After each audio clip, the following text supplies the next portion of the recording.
De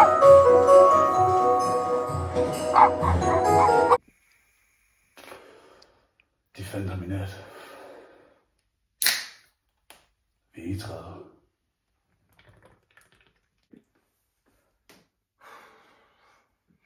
Hvor katten, mand? Han skulle bare være blevet væk.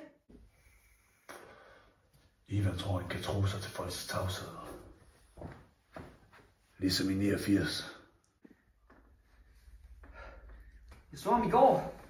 Han skulle låne penge til mere vodka.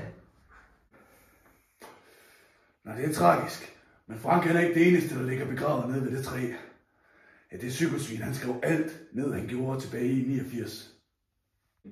Så hvad fanden gør vi?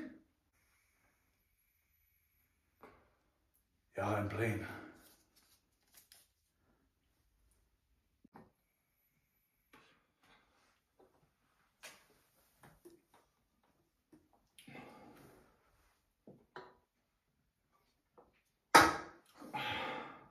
Vi skal grave. Men ikke efter Frank. Efter sandheden.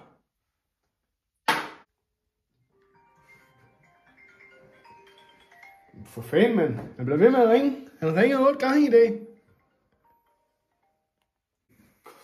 Ivan, han er ikke typen, der bare lige sådan giver op. Det er der til at svinde Frank på den hårde måde.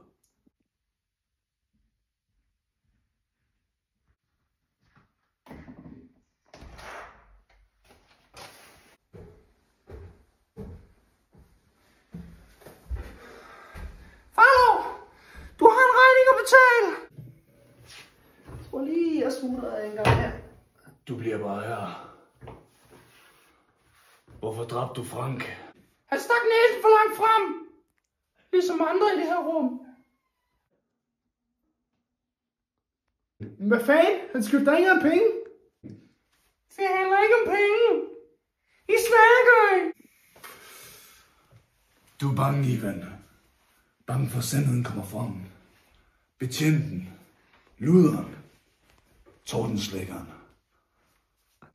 Jeg ved, hvor fortiden ligger. Ellers så ender jeg som jeres fulde ven. Der er forskel på Frank og os. Vi ved, hvor vi skal grave.